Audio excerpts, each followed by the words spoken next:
Hi, in this video we'll be continuing with the C# video tutorials. So we'll be going over passing an argument to a method. We'll be doing the lab. So as you can see here, I have downloaded 3 pictures from the internet: an ace of spades, 10 of hearts, and king of clubs. So I've put I put 3 picture boxes in a row, I guess. So we have 3 picture boxes. So you can I've done that outside the video just because we've done that before. So I've named them Ace Spades Picture Box, 10 Hearts Picture Box, and that one I forgot to name. So we'll name this one King Clubs Picture Box. So then I have a list box here that's called Card List Box, and then a button called Show Card Button. So that's everything. So once you set up that, you can just get into the code. So remember, we're practicing how to pass an argument to a method.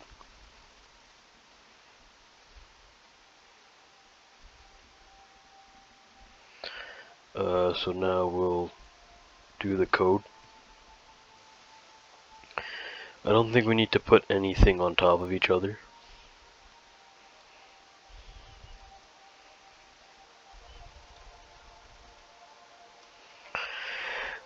Okay, so we have, let me just read the instructions here. So we have, open our IDE.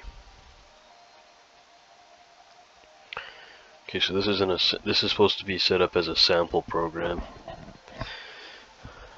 So I just created it anyways. So once you do that,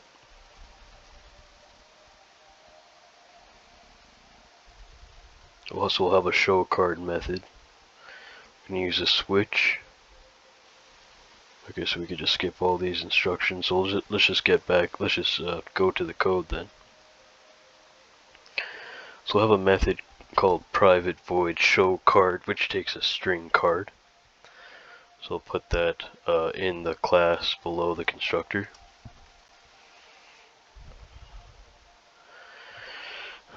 So here, private void show card takes a string card. So this is not an event handler, it's just a normal void method. We haven't done value returning methods yet, but we'll do that soon. So here we'll have a switch. We're going to switch, I guess, the card.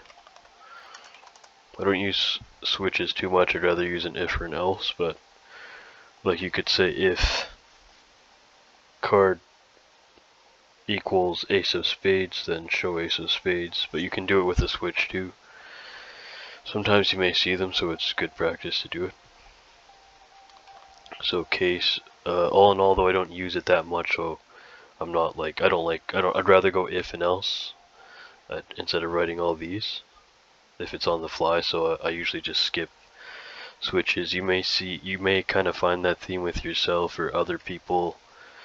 They may just stick to ifs rather than, or if and else if, rather than getting into switches. Just depends what you're used to. For me, I'd rather skip a switch and just go to an if or an else. But here we can have case. So remember, the case is a value. So ace of spades. So we're going to have a method here that's going to say show ace of spades, or show ace spades. It's not going to know what that is. It's asking itself, well, where's that method? I don't know where it is. So we'll have to create that. Sometimes you can do that. You can write a method that you're going to create later. Usually I'd rather do them first and then do this. Some people don't. They do it the other way around. It's up to you.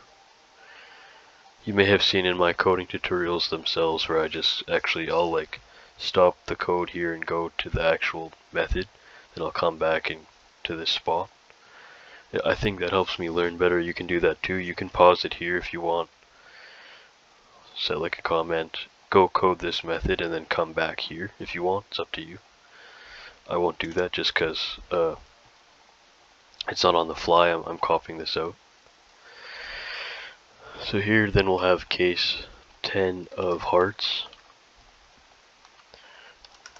Then here we'll say show 10 hearts. Actually, no, sorry, 10 should have like that.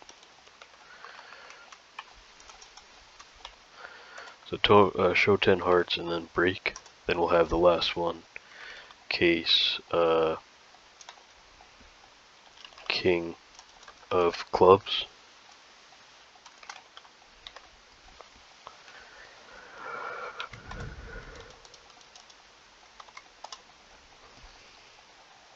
So here we'll say show king clubs break.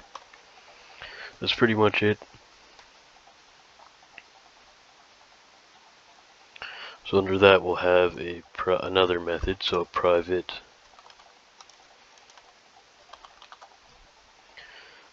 void show ace spades. Doesn't take a parameter. So we'll say ace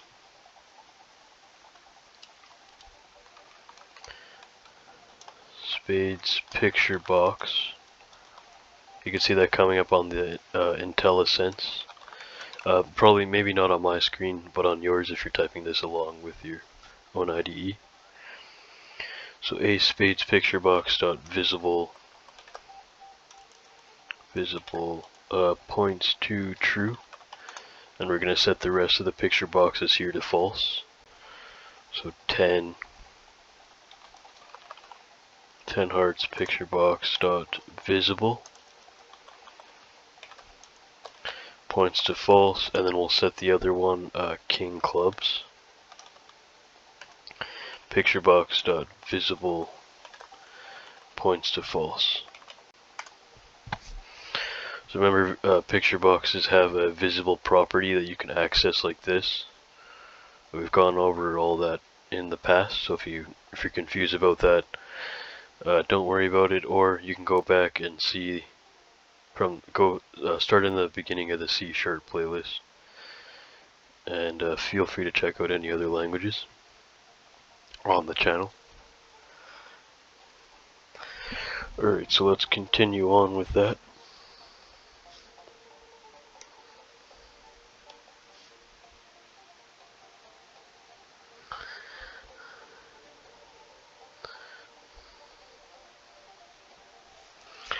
Okay, so we will have so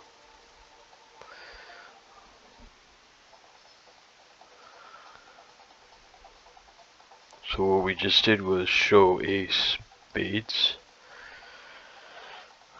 We set the visible property of the picture boxes that we wanted to show ace spades. So it shows ace spades in that case. It makes the picture box visible. Everything else, it just makes it invisible basically.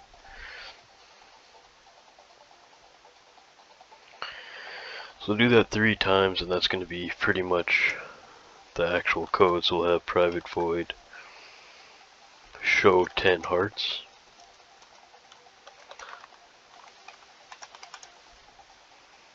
So you can say 10 hearts picture box dot visible points to true. Then for the rest we'll say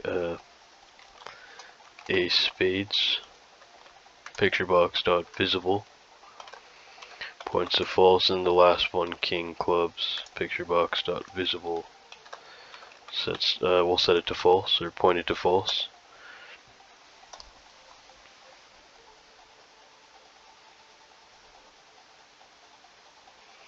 Okay, actually, sorry, there's going to be another method after this.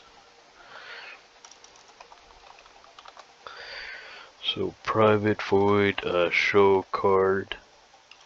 Whoops, sorry, not that.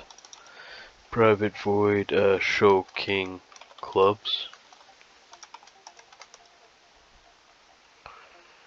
So then here we'll say king clubs.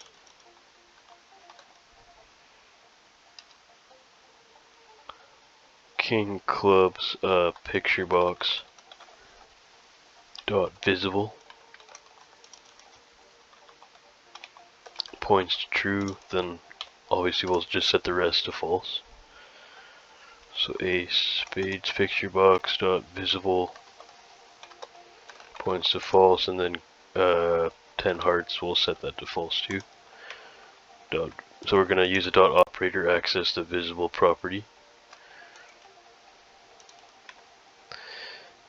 If you just hit the dot operator after the picture box, you'll notice the rest of the properties and other things you can access. You can't see it on my screen because of Windows Recorder, but if you do that on your own ID, then IntelliSense can give you many things. In this case, hundreds. Well, not too many hundreds, maybe 200. I think it's about 100 to 200 different properties that you can access. Not all properties, some of them are other things, other functions and all that. So 10 hearts picture box dot visible points to false. Okay, so then now, so in the last video I showed you guys, if you guys have watched that, how to actually instantiate, for example, a button like this in code. So you just go button. See the other tutorials, because there's a lot to go over with coding everything from scratch. But you just go button button button button one, whatever, or yeah, private button button one. That's object reference variable. Then here we just access button one. We say button one points a new button. That button should be the capital button. So once we have that, then we can access it, and then we could say button one dot text name. We got different things you can access. We could set the name. So to get the identifier, to set it that way, because this technically isn't the identifier, it's just the object reference variable. So you can set the identifier explicitly. I think if you don't do that, you can still access them by button. Actually, maybe not. Just be careful with that. To set the name, you just go button one dot name, then set it to whatever you want. Identifier. That's the identifier. You could set the location with the location. You can create a point. We've done that before. You need to create a point to create a location, like a point object. Otherwise, you can use a layout. We'll talk about that more later on. So I've done some in the previous video, so see that.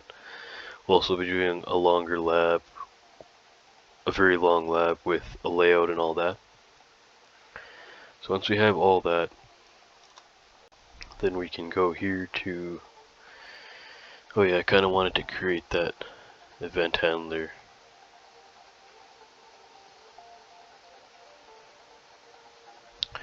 Could do that maybe.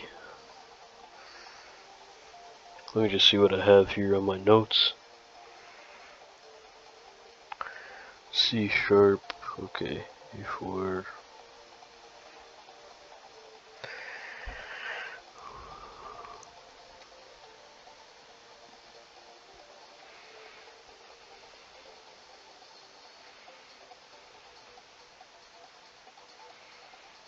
I wonder if we can actually access our identifier that way.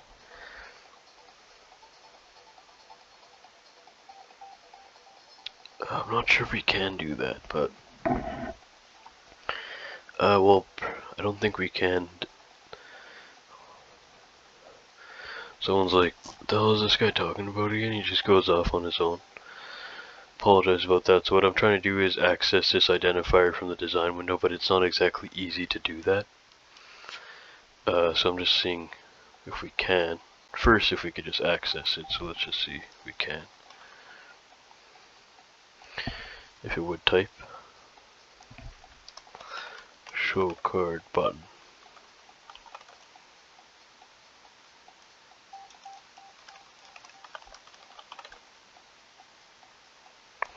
I don't think it's letting me access that.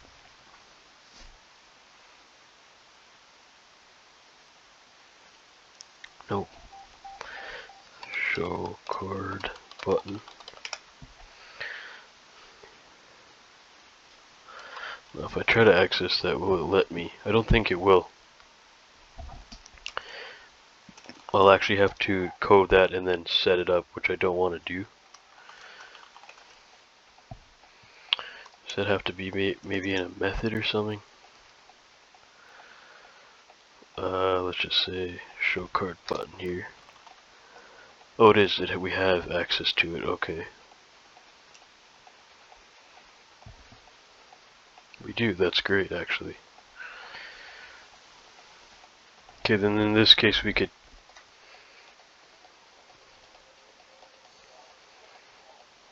do some stuff with it. So in the constructor, then we could say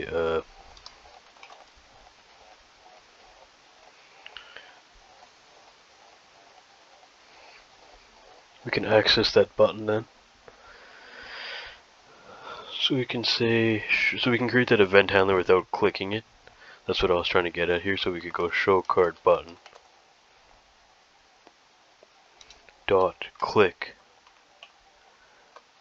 Then we can say plus equals new event handler.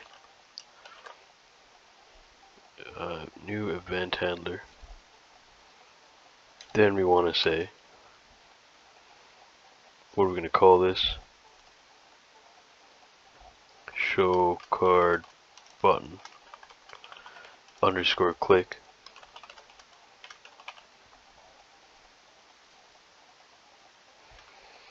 And that should be it. Now it's saying, well, where the hell is that method? Because I think it gets confused when you don't have that.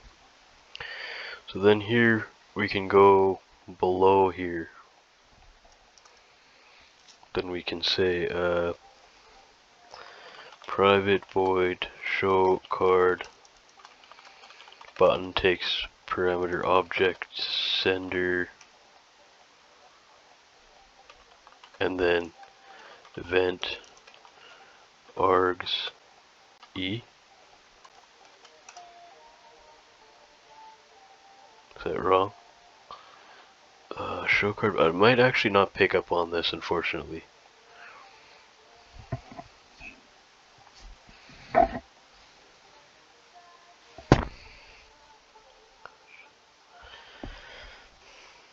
So show card button. Show card button. Is that what we have? That's what I was worried about, that it wouldn't pick it up. That's where you have to kind of code it from scratch, which I don't like. Because it's hard to place everything at the right spot without running it and testing it until you get it in the right spot. Okay, now this is glitching out, not showing me the drag and drop.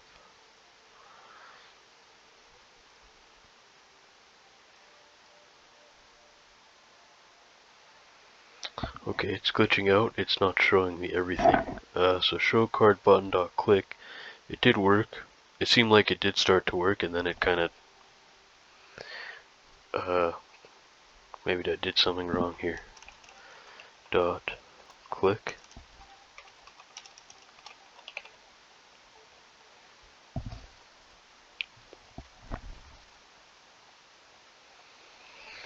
Plus equals new event handler and then show card button underscore click. That's what we want to call it. Private void show card button underscore click.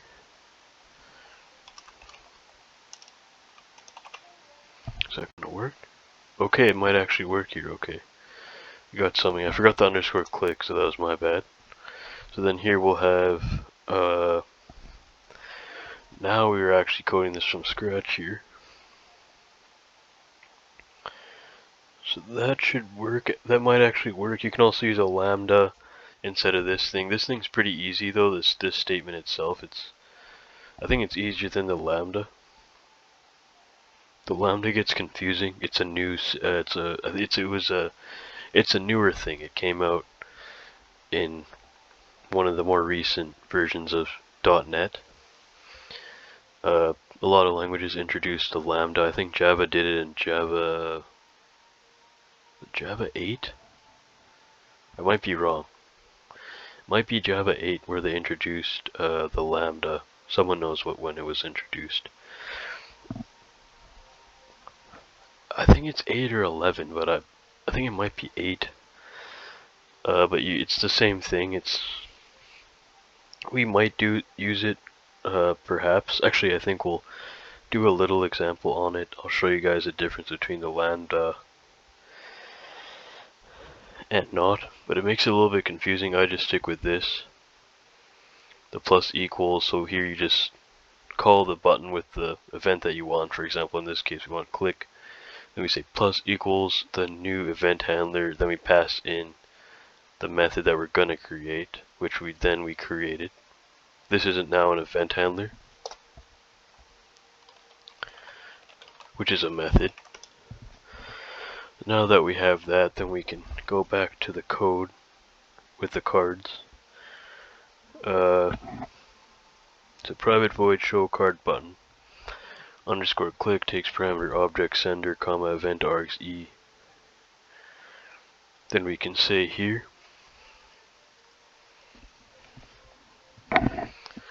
if, then we can say card list box dot selected index does not equal -1. So we can say show card. We want to show card. Show card. Do we not create show card yet? Is this a glitch? Show card. Unless I missed something. I did miss something. Why did I miss something? Show card. Okay, this might have to be moved.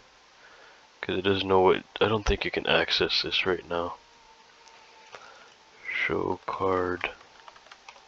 Can it? Might be able to. Okay, show card. If not, we can always move it underneath if we need to. What I mean by that is we can take this whole method, cut it, and paste it under here, because in the code execution it might not understand what it is at runtime. What's runtime? Like when the code runs, then all these lines execute usually in a line, like from top to bottom. So if this is trying to access something that's down here when it hasn't executed yet, then we could just we could cut that and paste it under here if we need to.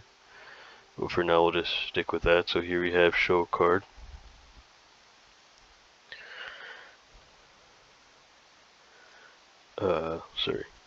Show card. Then here it'll pass in card list box dot selected item dot toString. So I think we used selected item a few times. Can be a little bit tricky. That should be it. Then otherwise we'll have an else here. We'll say else, then we'll say message box dot show. Please select a card from the list box.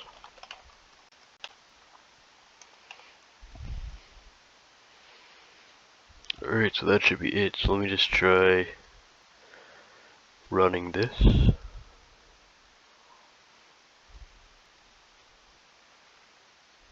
I just feel like it might not actually access this, so let's just maybe take this out. So we could just copy that just in case cutting it erases it. So we'll just cut that code there and place it here. Now it knows what it is. I might have already knew what it was, just in case. I'd rather just make sure everything works 100%. So let me save that and run it just to see if it works, so then if it does, then it'll work for you guys.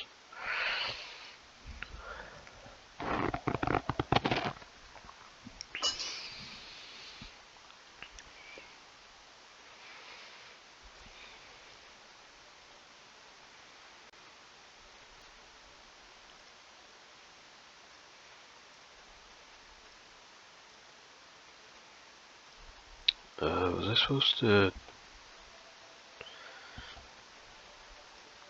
There's something missing to this. I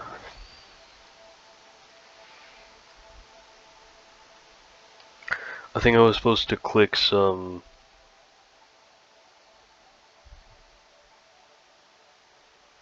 I think I was supposed to add some stuff to the list box. Okay, so let me try doing that. Oh great, the design window's all messed up too. Which isn't good.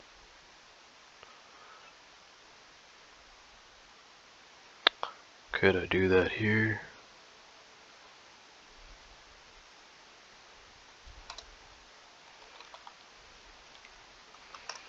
Card list box dot items dot add.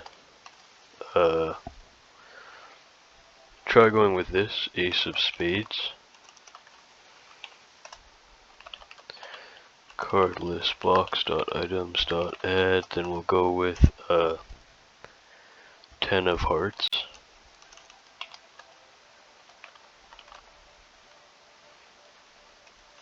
I think these strings have to match. So let's try these.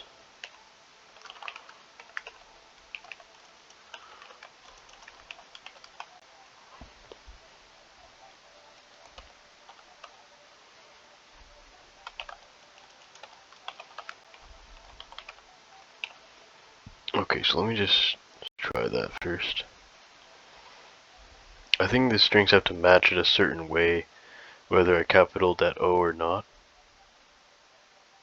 Okay, there we go. Aha, okay, I'm not sure how I understood what was happening, but it works.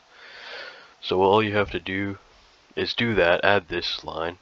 There is another way to do this, I think. Like through the design window, which is stupid because this is just easy to remember, right? You just go, you reference your list box, and you say dot items. So we can just reference our list box again, card list box dot items, I guess, dot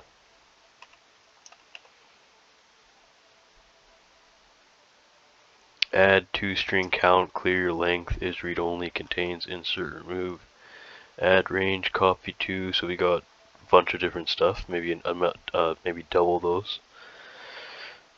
So we got properties here.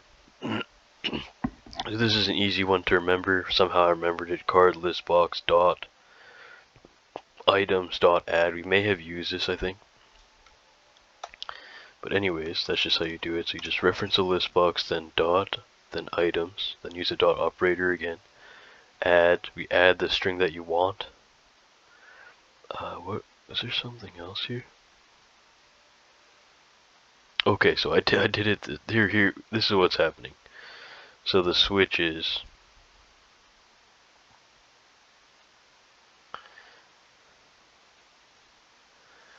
So somehow, okay, well, what is actually happening here? I'm kind of confused myself. So we have this switch thing here. So private void show card takes a string card. We're going to switch the string.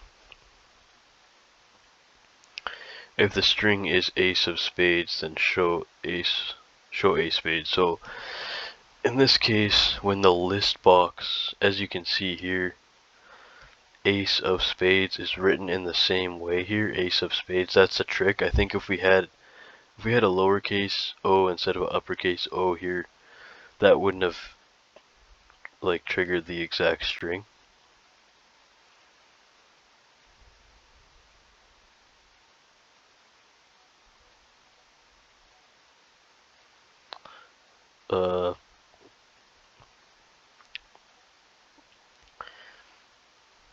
Okay, so show card button.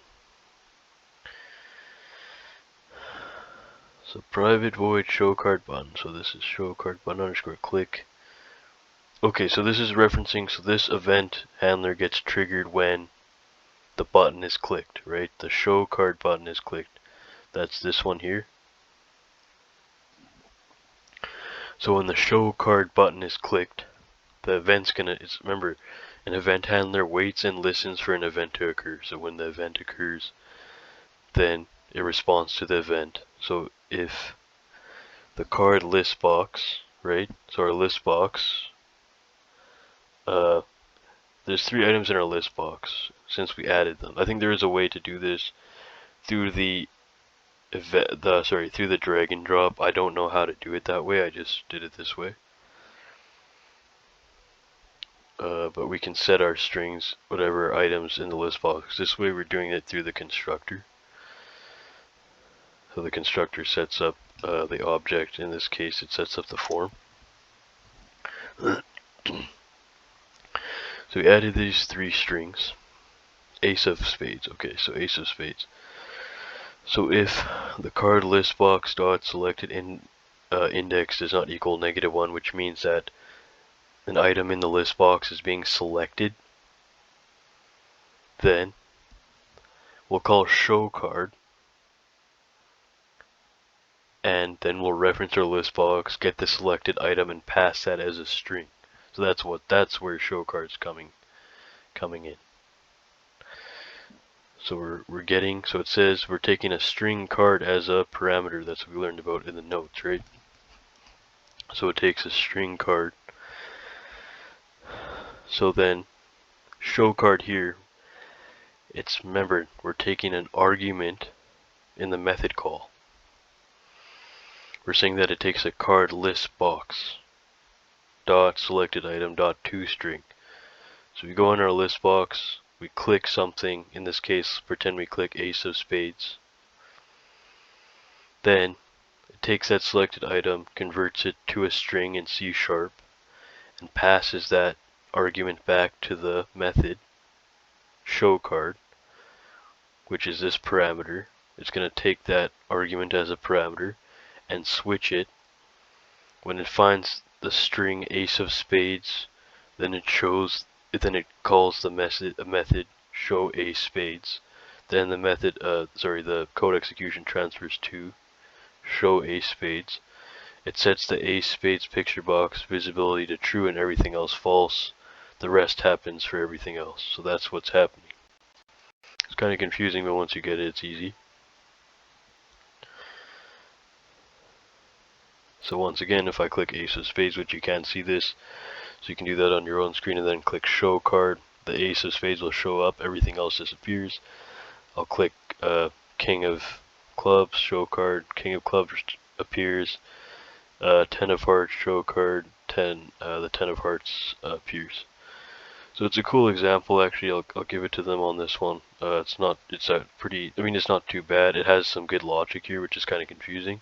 We were lucky enough to be able to code like the boring parts instead of using the drag and drop, which gets really boring, obviously. So at least from now on, we can try to access some of these identifiers in the code and use them. For example, list boxes and all that. We could set them up, buttons. So thanks for watching, guys. If you guys like the content, you can like and subscribe to the channel for more programming and investing tutorials. So in the next one, we'll probably be going over value returning functions pretty soon. So let's just see what we have here. What's next? So a little bit of passing multiple arguments, which is pretty easy. Named arguments, so a little bit of practice with the named and default arguments. Then we'll have a few more small examples. Passing arguments by reference. So a bunch of small examples. Then a bigger small example, and then we'll get into okay, so then we'll have a lab using an output parameter. So yeah, so hopefully I'll see you there. See you guys there. Thanks for watching. Hopefully I'll see you guys there. Take care.